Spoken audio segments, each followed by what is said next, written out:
The night was supposed to be simple, a break from the everyday.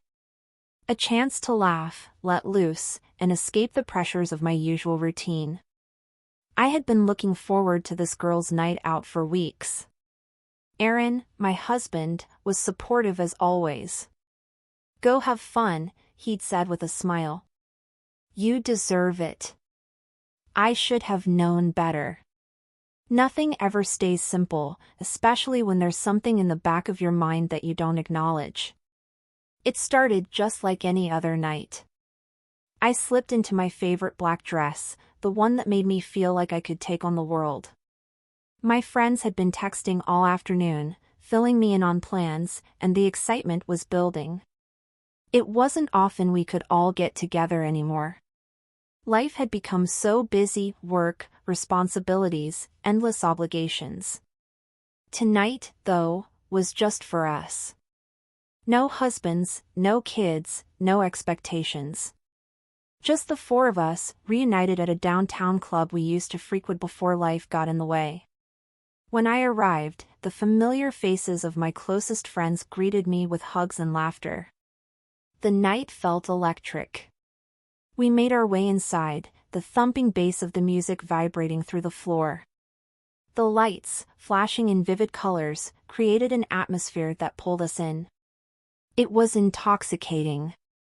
We started with drinks, catching up on everything except the fact that I was beginning to feel restless.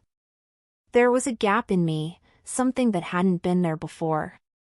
A part of me that longed for something different, something spontaneous. I didn't say it out loud, but I felt it. Maybe it was the music or the fact that we were all in our 30s now, but for the first time in a long time, I felt like I was slipping back into my younger, carefree self. As the night wore on, my friends and I moved to the dance floor. The crowd was dense, but there was enough space for us to dance and let go. I could feel the heat of the people around me, the energy coursing through everyone. There was a moment when I looked around and realized that I wasn't just dancing, I was free. It felt good. Then, as if on cue, a man stepped into my space. He was tall, his smile easy and inviting, the kind of smile that made everything feel just a little bit more exciting. My friends were laughing, encouraging me to dance with him, to be silly, to just have fun. I hesitated at first but then gave in. Why not? It was all innocent. The night was young, and I hadn't had a real, carefree night in so long. We danced, nothing too intimate, just fun. His hands brushed mine a few times, and we laughed together. There was nothing more to it, I thought. But as we continued dancing, I felt something in the pit of my stomach. It wasn't guilt, but a fleeting sense of discomfort, as if something I couldn't quite name was at play. But then the music dropped, and the moment passed. My friends were still nearby, but I knew they had their eyes on me. They always did. They were supportive, encouraging, but there was something about the way they laughed and cheered me on that made me feel different. They seemed to be living in the moment, and maybe that's all I wanted to do too. When the song ended, I pulled away. I smiled and thanked the man, who returned to his group. It was nothing more than a fun, harmless moment, right? At least, that's what I told myself. But as we moved on to another song, I couldn't shake the feeling that I was walking a fine line between having fun and crossing a boundary I hadn't realized was there. The alcohol loosened me up, and I let myself enjoy the moment, laughing and dancing with my friends. Later that night, when the club was starting to wind down, we decided to grab some food before heading home. The air outside was cool, the streets calm as we walked to the late-night diner. We laughed some more, joking about the people we had seen inside. I checked my phone to see a message from Aaron. "Hope you're having fun. I miss you. Can't wait to see you later." I smiled and quickly typed back, "Having a blast. Can't wait to be home with you." I was exhausted but happy. It had been a great night, and I felt like I could finally breathe again. The weight I had been carrying seemed just a little lighter, and I was looking forward to the quiet of our home. But as I read through his message again, something unsettled me. A nagging thought. What would he think about the clips I knew some of my friends had secretly taken of me dancing with that man? I pushed the thought away. He'd never question me. It wasn't a big deal. Right? Little did I know, that innocent night out would soon unravel everything I thought I knew about my marriage.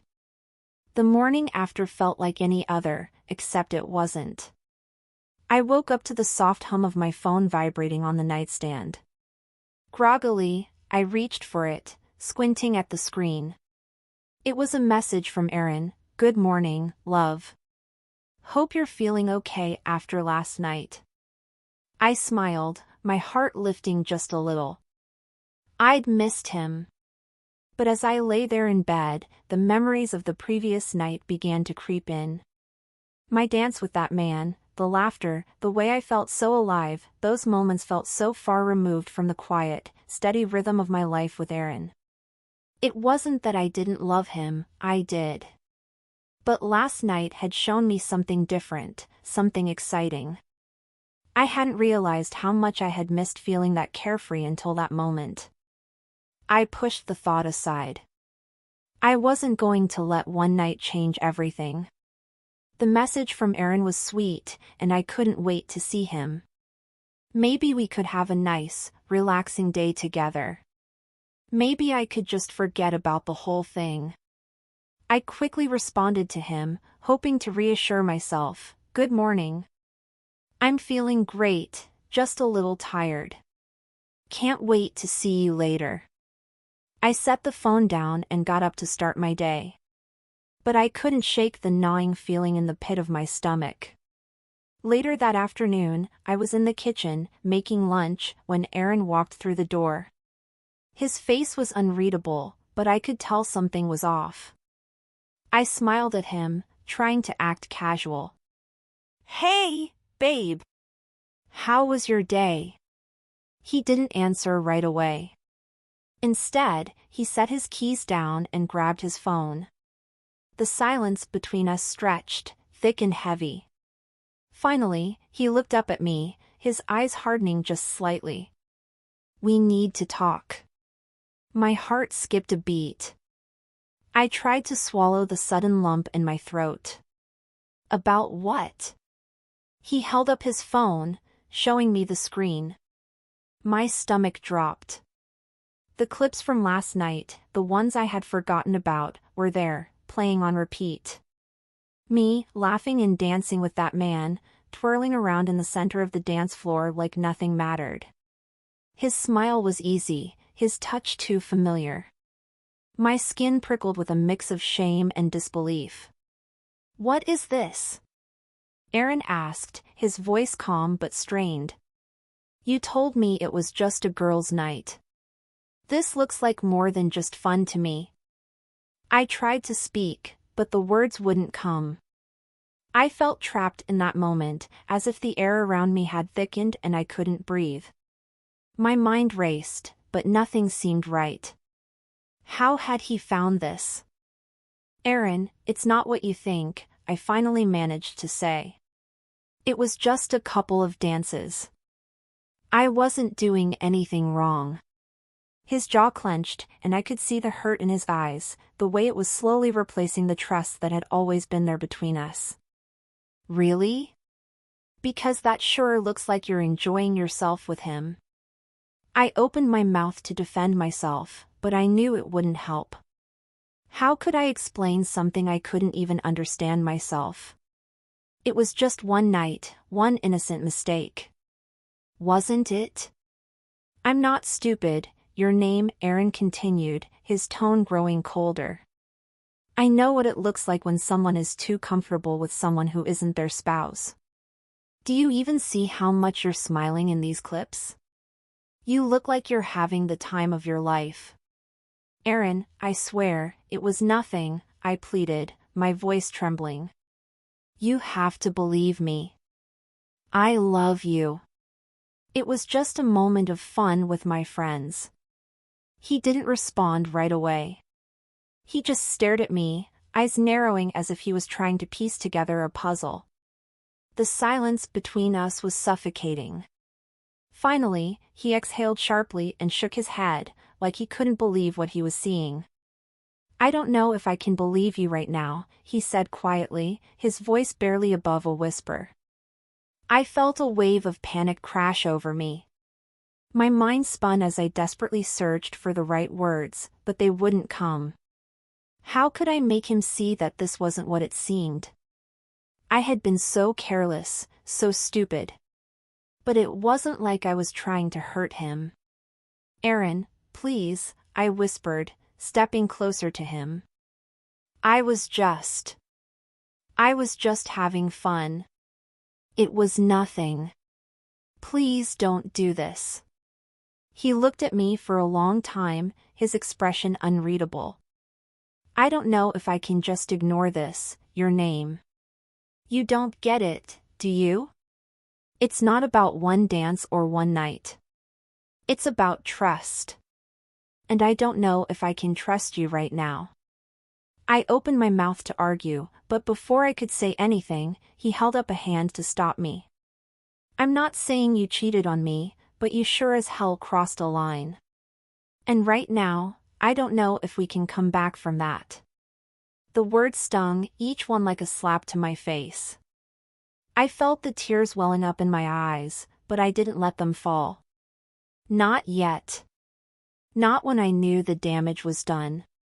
"You're overreacting," I said, though I knew it wasn't true. The hurt in his eyes was undeniable. "You have to understand," he shook his head, cutting me off. "I don't know what I have to understand. All I know is that you did something that made me feel like I wasn't enough." I stood there, frozen. The weight of his words settled over me like a heavy blanket. My chest tightened as I watched him turn away from me, his steps heavy as he moved toward the door.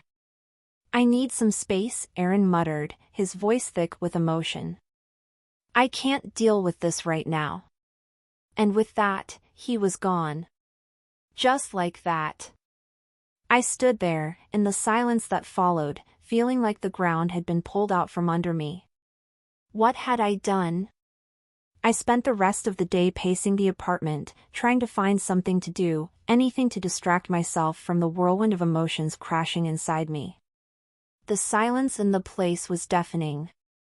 Every corner of the house felt like it was closing in on me. I couldn't escape the suffocating weight of what had just happened. Aaron's words echoed in my mind over and over again, each repetition stabbing deeper than the last. "You crossed a line. I don't know if we can come back from this. I can't trust you."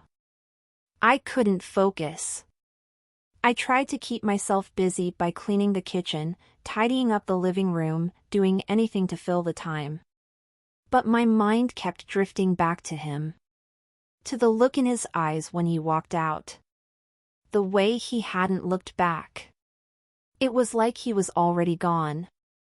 I stared at my phone, willing it to ring, willing him to text, anything that would make him reach out. But nothing. It had been hours, and I was still here, alone in the apartment, with only the hum of the refrigerator for company. I had no idea what to do next. The truth was, I was scared. Scared that what I had done might have been irreparable. Scared that I had lost him for good. Around dinner time, I gave up on waiting and decided to grab something to eat. Maybe if I ate, I could think more clearly. But as soon as I stepped outside, the chilly evening air hit me, and all I could do was keep walking. I found myself at a nearby park, my breath coming out in little puffs as I paced around the empty paths. The day was starting to fade into dusk, and the first stars were beginning to twinkle in the sky. I wasn't sure how long I'd been walking when I noticed a familiar figure sitting on a bench. It was Melanie. My best friend. She looked up when she saw me approach, her eyes soft with concern. She patted the spot next to her, inviting me to sit. I didn't even think about it, I just sat down beside her, feeling the weight of everything I had been holding inside. "You look like you've been through hell," she said softly, studying me with a knowing look. I sighed, feeling the tears building up in my eyes. "I don't know what to do, Mel. Aaron, he left. He saw the video. And now everything feels like it's falling apart." She didn't say anything at first, just sat there with me, letting me gather my thoughts. She always had that way of being present without pushing, without judgment. "I never meant to hurt him," I whispered. "It was just one night. I don't know why I did it. I don't know what came over me." Melanie finally spoke, her voice quiet but steady. "I think you've been ignoring something for a long time. You're not the first person to make a mistake, and you won't be the last. But you've got to be honest with yourself about what happened. It wasn't just about dancing with that guy, was it?" I felt a pang of guilt at her words. "I don't know. Maybe it was more than that.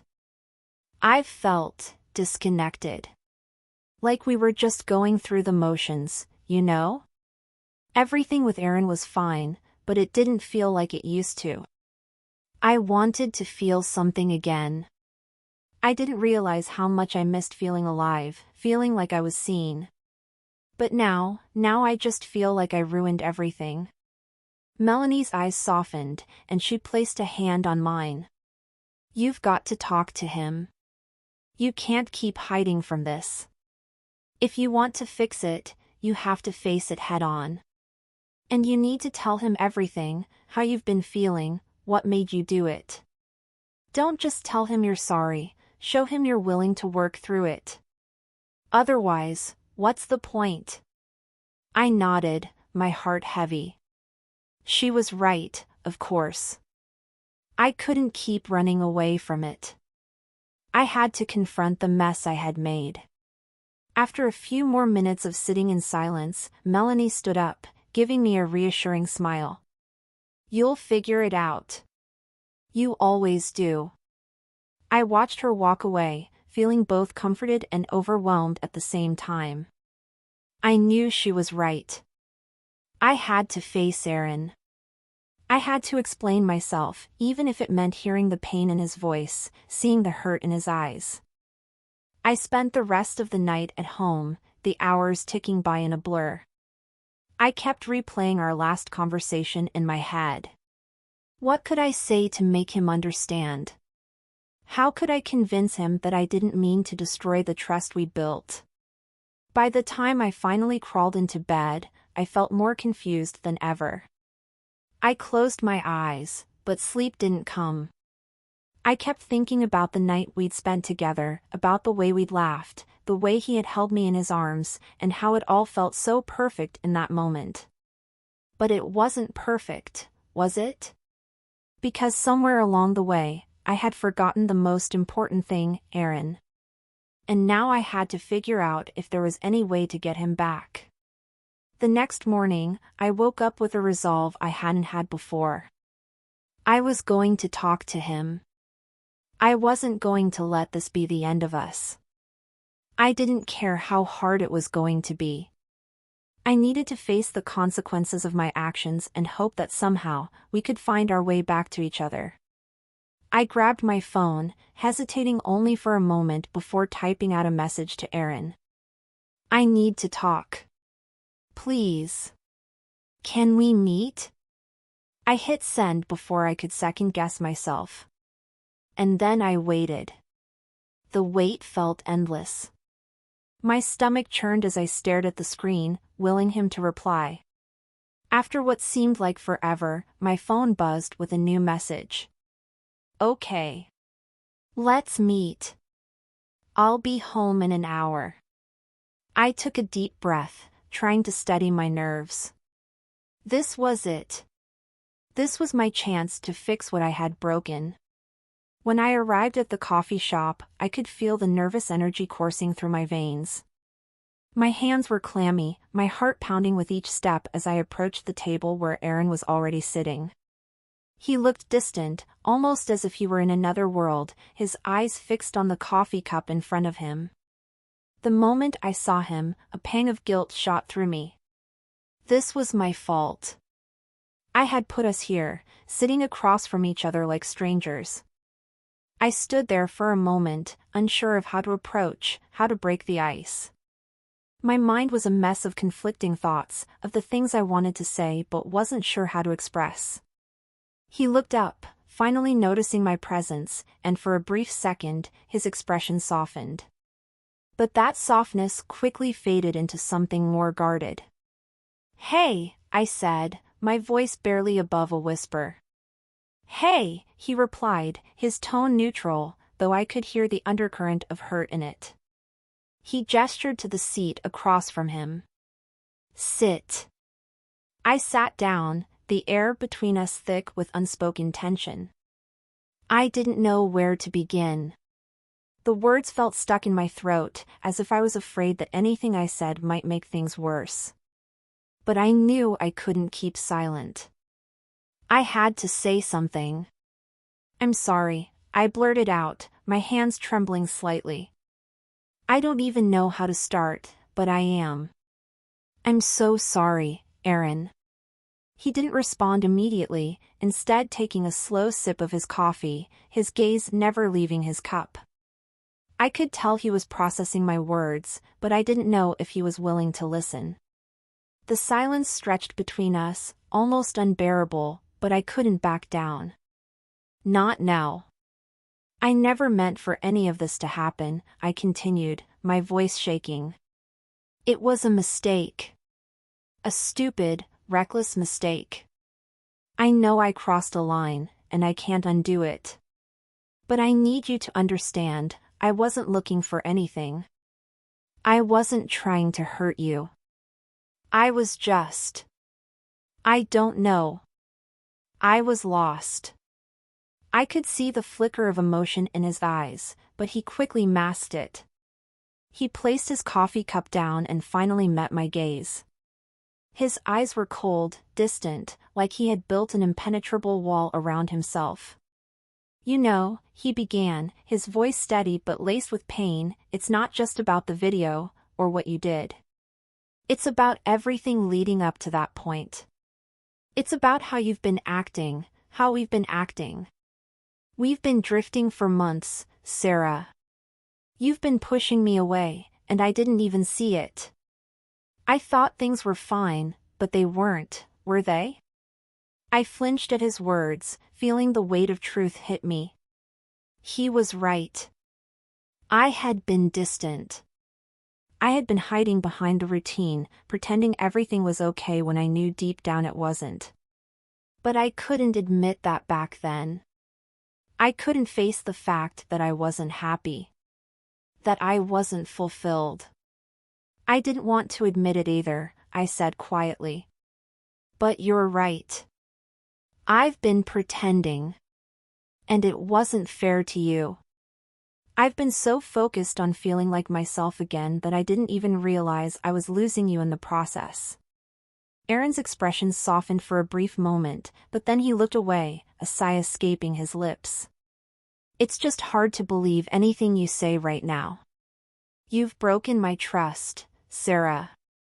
And trust is everything in a relationship."